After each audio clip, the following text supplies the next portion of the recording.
young American troops eager to make a difference joined the fight against Ebola in West Africa. A closer look at what some are calling Africa's forgotten crisis, Darfur. And look who's in London. Kim Kardashian debuts a new fashion collection. Africa 54 starts right now. Hello and welcome. I'm Vincent McCory. This is Africa 54. Now, tonight, the World Health Organization says health workers in Mali are closely monitoring 82 people who had contact with a baby who died last week of Ebola. Meantime, the U.S. military has deployed more troops to West Africa to fight the virus. VOA Pentagon correspondent Carla Babb attended their departure ceremony, and she found a young group eager to make a difference. Forward march. Soldier scientist. That's what members of the Army's 1st Area Medical Laboratory Unit like to call themselves. Their commander, Colonel Patrick Garman, says his team is trained and ready for Liberia. We have a lot of young soldiers. This might be their first deployment. They're very excited. I think they feel confident in their abilities, and they really want to get over there and show what they can do and help the situation. That's why I joined the Army. Andy Cahoon is a medical lab specialist for the Army who says she's always wanted the chance to do humanitarian work. But she says leaving her family to fight a deadly disease will be hard. My mom is slightly worried, just like a mother should be. But more than that, I think she's proud of me, and I really thank her for all of her support. Some of the unit will work in Monrovia, while other 3-person teams will work in mobile laboratories set up across Liberia. The unit will not work directly with infected Liberians, but they will have to wear full protective gear because the samples taken of local Liberians still could contain the disease. Back in Maryland, Colonel Garman's family treasures their last days together before his deployment and hopes his return will come as soon as possible.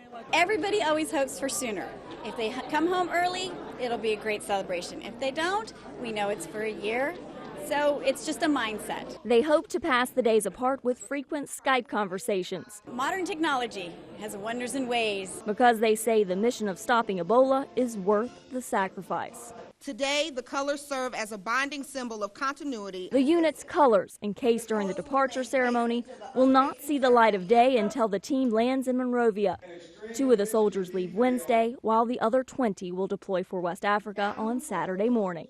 Carla Babb, VOA News, Aberdeen, Maryland. A U.S. nurse quarantined for exposure to Ebola has been cleared for discharge as the U.S. Centers for Disease Control and Prevention issues new guidelines for returning health workers. On Monday, the CDC called for health workers at the highest risk of infection to voluntarily quarantine themselves at home.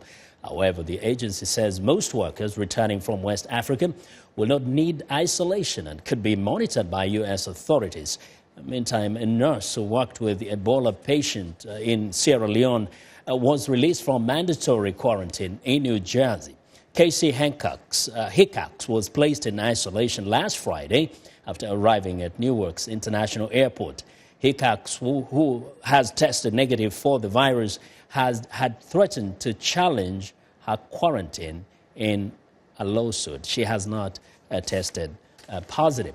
Now, in East Africa, the terrorist group Al-Shabaab has been pushed out of its last stronghold in Somalia, the coastal city of Barawi.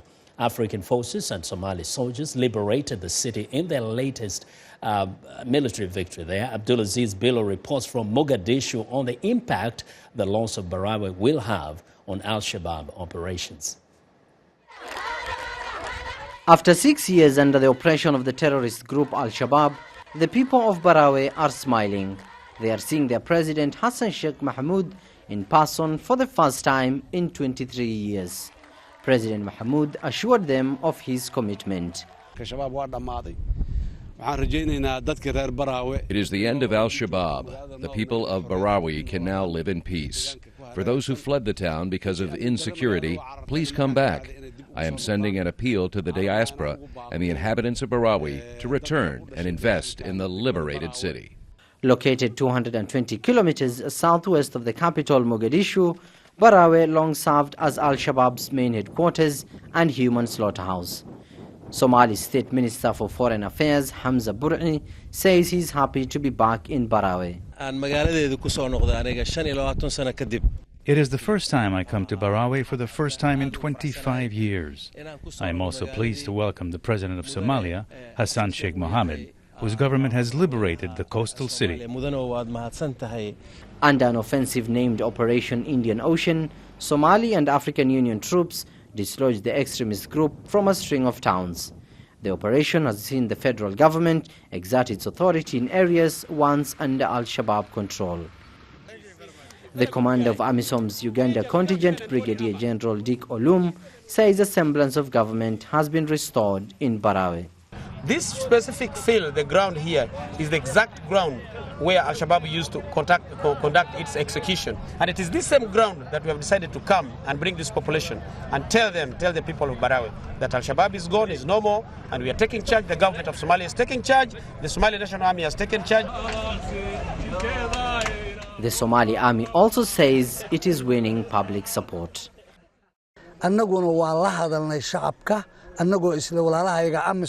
We are here, AMISOM and SNA, and have spoken to the communities, mothers, children, and they are very happy. They have confidence in us and are very happy with Operation Indian Ocean. They also took part in the operation and they welcomed us warmly. We are very confident that we can work with this community. Al-Shabaab used the port as a transit point for importing arms and exporting charcoal, a trade the UN Security Council banned in 2012. The Security Council recently authorized the inspection of boats suspected of carrying charcoal or weapons for Al-Shabaab. With control of Barawe, the government hopes to deprive the Al-Shabaab of three things: a major route for import of weapons, the movement of local and foreign fighters, and its financial lifeline. Abdul Aziz Bilon for VOA News, Mogadishu. Well, now to the Middle East. During their offensive across northern Syria in June, the Islamic State militants kidnapped more than 150, mostly Kurdish students from the city of Kobani. Now, the group released most of them several months later, but kept about 20. VOA's Kat Bob spoke with one of the freed youths and has this report from southeastern Turkey. 16-year-old Azad arrives at his new home in Turkey. His family fled here after he was kidnapped by Islamic State militants in June. They do not want their faces shown or their real names used out of fear of retaliation. Azad says the militants seized him and 150 fellow students as they returned home after taking secondary school exams in Aleppo.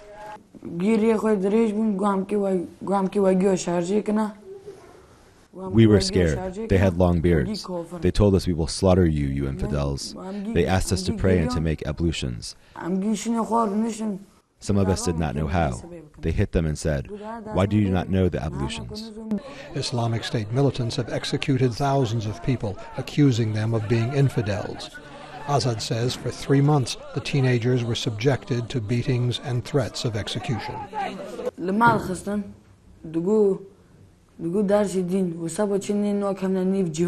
They hit us and gave us religion lessons. They were taking medicine. Their eyes became red after that. They put bombs on themselves and said, "We will go to heaven." We cried and we said we want to go to our parents. They hit us and said, "Why are you crying for your parents? If you become Muslims and return to Kobani, you must kill your parents because they are infidels." His mother, Bedivan, says she and the other mothers pleaded for their children's release. It was very difficult, 3 months of tears and crying. We tried to see them. We went without the men, but they told us to leave. They said, "If you don't go now, we will kill your children now." We cried and cried. The militants released most of the children a few weeks ago after trying to exchange them for IS prisoners, but they kept 20 of them. Azad says he still has nightmares.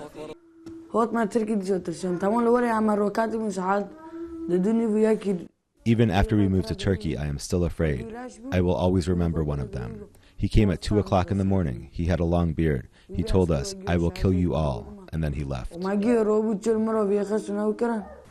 Azad passed his exams in Aleppo. He wants to be a petroleum engineer. He says he hopes to continue his education in Kobani someday. Scott Bobb, VOA News, Sanliurfa, southeastern Turkey. We want to know what you think about Africa 54 and the stories we cover. Join the conversation on Facebook. The address is Africa 54, and check out our headlines 24/7 on voaafrica.com. Well, coming up in our health segment, an American university offers up a grim projection of Ebola deaths. Stay with us.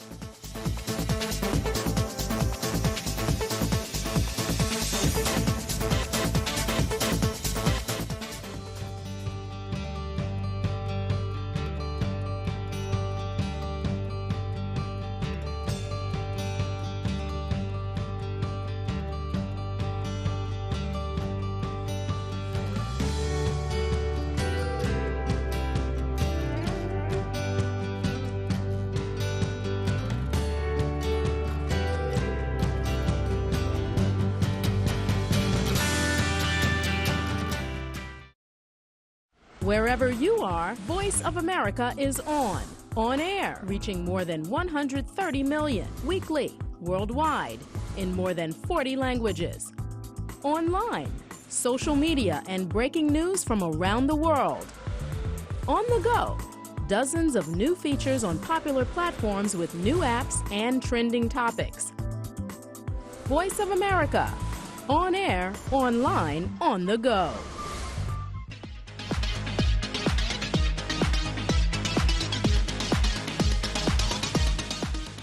Welcome back. Lino Mudu is off today, but the latest figures from the World Health Organization show that the Ebola epidemic has claimed nearly 5,000 lives, mostly in West Africa. But as VOA's Carol Pearson tells us, that number could be 18 times greater in just one country, in Liberia, within 2 months. Of the 3 countries in West Africa afflicted by the Ebola virus, Liberia has been hit the worst. In Monrovia, the transmission rate remains intense, according to the World Health Organization. The organization has made multiple appeals for aid from developed nations. Some aid has arrived. Some new treatment centers have been built, but a new study from Yale University shows that even if all the aid already pledged came through, it would not be enough to control the epidemic in Liberia's Montserrado County, where a quarter of Liberia's people live, and which includes Monrovia. The research shows that without greater efforts, more than 170,000 people will get Ebola, and of that number, more than 90,000 will die by mid-December in just this one area. Dr. David Fisman at the University of Toronto reviewed the study, which is published in the Lancet Infectious Diseases. The reason I thought it was such an important article is it very elegantly makes the point that as we wait for action on Ebola, because this is an epidemic that's growing very, very fast, that means we get more and more new cases, not just more new cases, but exponentially more new cases with every passing week. The predictions highlight the rapidly closing window of opportunity for controlling the outbreak, according to the principal author of the Yale study. Put another way, Dr. Fisman likens the epidemic's growth to making an investment. Imagine putting your money away in some investment that gives you a 50% return on your investment every 2 weeks. Your money's growing that fast. That would be wonderful. What we have with Ebola is an epidemic that's growing like that. The Lancet article says if measures to control the disease are scaled up by November, and another 4,800 new hospital beds are added, and detecting new cases is greatly speeded up, along with protective kits being provided for home care, almost 100,000 people will be spared from getting Ebola in Liberia's Montserrado County. As for the entire Ebola-afflicted region of West Africa, Dr. Fisman's own projections show a total of 700,000 people will have been infected by the time the epidemic is under control, and of those, 60 to 70% will die.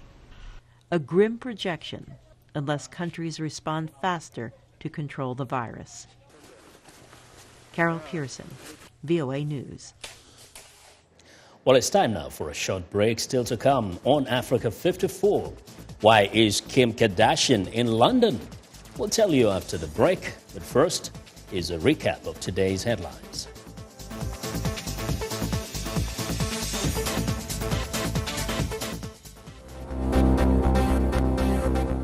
If you've just joined us, I'm Mariama Diallo, and here is a quick recap of today's headlines.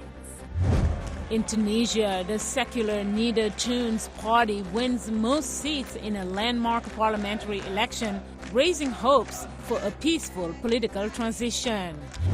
And Zimbabwe President Robert Mugabe addresses a new session of parliament and this year's coming legislative agenda. In Ethiopia, UN Secretary General Ban Ki-moon praises healthcare workers' fight against Ebola at the major development conference for the Horn of Africa. Finally, prosecutors in South Africa will seek to appeal against the conviction and sentence against athlete Oscar Pistorius for killing his girlfriend. That's it for today. Thanks for watching. We'll see you next time.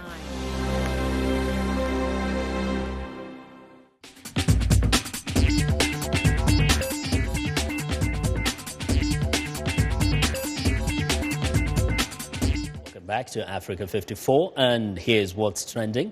Well, Kim Kardashian gives the British an eyeful of her fashion taste. It's no secret that Kim isn't shy when it comes to showing off her best assets. And since marrying rapper Kanye West, she's become even more bold with her style choices. Now, in addition to her TV show, Kim has a clothing line with her sisters, Khloe and Kourtney. She was in London recently to promote the new Kardashian collection. That is collection with a K, of course. It will be available in stores on October 29th. While staying in London, trends aren't only for grown-ups. Hold on to your helmets. This isn't quite the baggy you've come to expect. Now, the hippiest dad may soon be hopping onto their skateboards to take baby out. But the trendy stroller will take a bite out of your wallet, costing €599 or over $700. Now, the London Baby Expo also featured runway fashions for dad, mom, and baby. And, of course, a full selection of toys, adorable, gargling babies, and proud parents. Well, and finally, Culture Club 32 years later. Will you still timber for them? Well, Boy George and the 1980s pop band have gotten back together, performing a show at the London club Heaven and playing such hits as Church of the Poisoned Mind. Now, the gig comes hot on Spandau, a ballet's reunion tour. Boy George left Culture Club in the late 1990s before pursuing a solo career. And that's what's trending today. Now, another close race is predicted in this year's Around the World Volvo Ocean Race. The event kicked off in Spain on October the 11th. The first stop is Cape Town, South Africa, where teams are expected to arrive on Saturday. VOA's Caroline Turner has more on the race. Festivities were non-stop in Alicante, Spain for the opening of what is considered the world's most extreme sailing challenge, the 9-month Volvo Ocean Race. Previous competitions allowed unique boat designs. This year's 12th edition will be contested with all teams sailing the same design, the new competition Volvo Ocean 65, built to withstand the toughest sailing conditions in the world. With a new level playing field, the skills of the teams will be tested. This year, the number of crew members of each team have been reduced from 11 to 8. Team Alvimedica claimed a surprise victory during the first import race. First-time racer, skipper Charlie Enright, an American, took the opening honors. It's exciting. There's a lot of unknown. You don't know what you don't know, but we feel like we've prepared well, and we're keeping it in perspective and taking it, for what it is and trying to learn as much as we can. On October 11th, about 50,000 people gathered dockside for the start of the race. the 7-team fleet began the punishing first leg of over 6,000 miles to Cape Town, South Africa. As teams raced out of Alicante, the Dutch team Brunel led the fleet. They were hotly pursued by the competition. By day 3, SCA, the all-female team, took a northern route, which put them in the lead. Yeah, there's 6 other competitors, and you can still all see them, and, you know, it's just a big boat race, and it's very, very cool. If we can keep this up until Cape Town, then, yeah, it'll be one big fun race.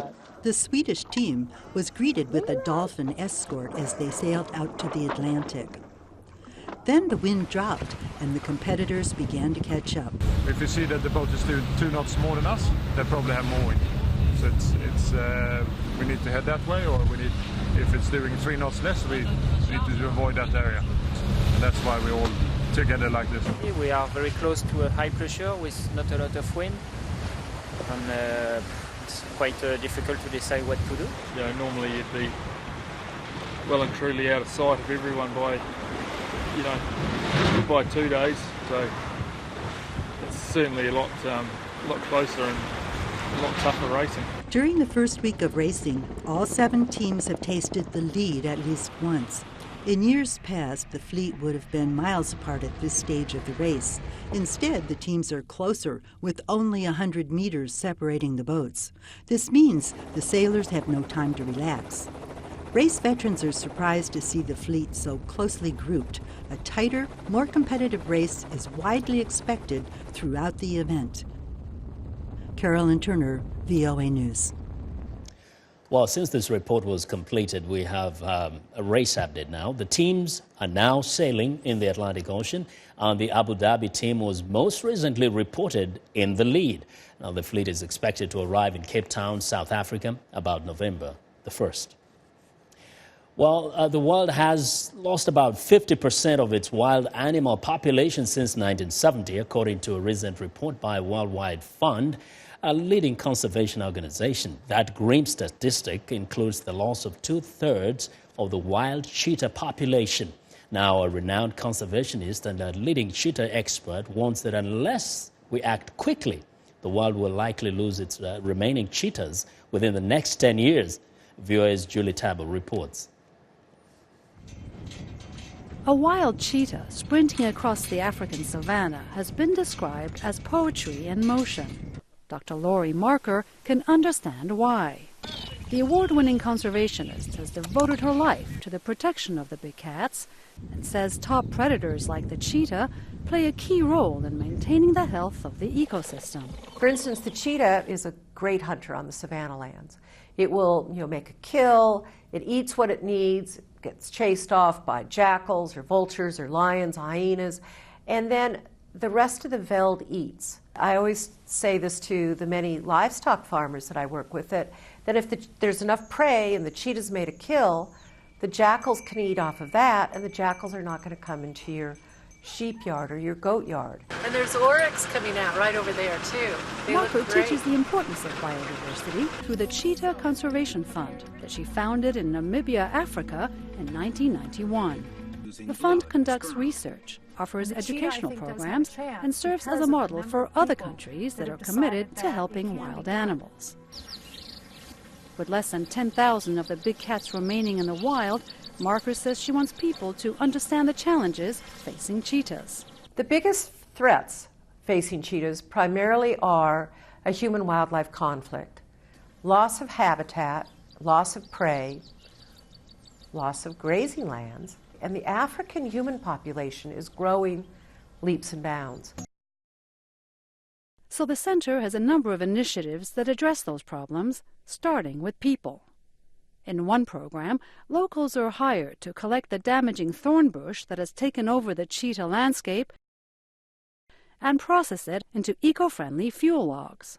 And because cheetahs often prey on the domesticated animals on the savanna, Marker donates guard dogs to local farmers to help protect their livestock. In Namibia, we've now bred over 500 of these dogs, and at this point we've helped develop programs in South Africa, in Botswana, in Tanzania. So our dogs actually are working against not just protecting livestock from the cheetah, but all these other predators. Wildlife poaching and trafficking are the other threats to cheetahs. And the black market of wildlife trade is equal to that of, illegal drugs and trafficking and terrorism. It's all tied in together. We really need the global family of people who are listening to this to say no to illegal trade, no to poaching, take care of the wildlife, ask their governments to do something, and they actually become a voice as well.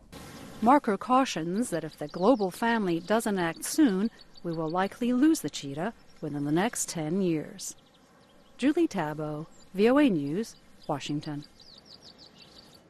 Well, the embattled city of Kobani in northern Syria is beginning to receive weapons and ammunition from the U.S.-led coalition and is hoping for ground reinforcements for Kurdish militias battling fighters of the self-proclaimed Islamic State. Meanwhile, one young Kurd is trying to help the best way he knows how. Again, here's Scott Bob. Sherzad Ibrahim is on a mission. The 27-year-old artist comes from the mostly Kurdish city of Afrin in northwestern Syria. When he heard about the battle between Kurdish and Islamist fighters for Kobani, 200 kilometers to the east, he went to fight. Ibrahim says he soon discovered that he is not a fighter. So he decided to contribute the best way he could. He crossed the border to Turkey and began to paint. The fighter takes up arms to protect people. The writers, they write articles and poetry, and we help by painting for our people. Some of the canvases on display at Suruç's main square are disturbing. Ibrahim says they aim to show the evil of the Islamic State, known here by its Arabic acronym Daesh. Daesh's policy is clear. It's all about bombing, blood, shelling, and execution. We draw that, but through our own vision. He says he hopes the battle for Kobani will be over soon. Inshallah, not one Daesh fighter will remain, and we will go back and we will rebuild everything destroyed by Daesh. As his contribution to the struggle, he says he will donate the money from the sale of his paintings to the people of Kobani, now living here as refugees. Scott Bob, VOA News, Suruç, southeastern Turkey. Well, that's our show for today. Be sure to watch Africa 54 on our website at voaafrica.com. For more news, tune in to VOA's evening radio show, African News Tonight at 1800 UTC and in the mornings to Daybreak Africa between 0300 and 0600 UTC Monday through Friday. Thanks a lot for watching. From all of us here in Washington, have a good night.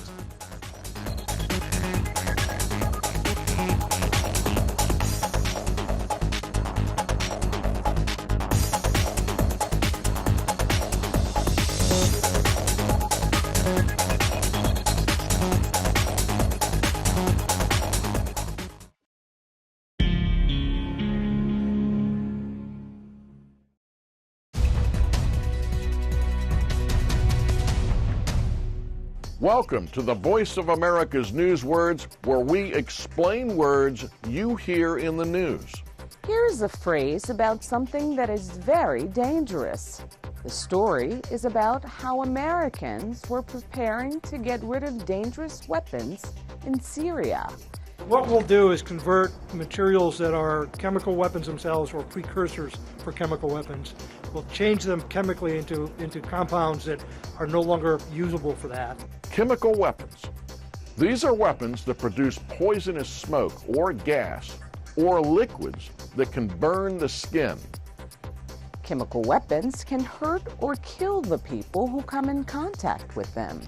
Now, the next time you hear the phrase chemical weapons, you will know what these news words mean.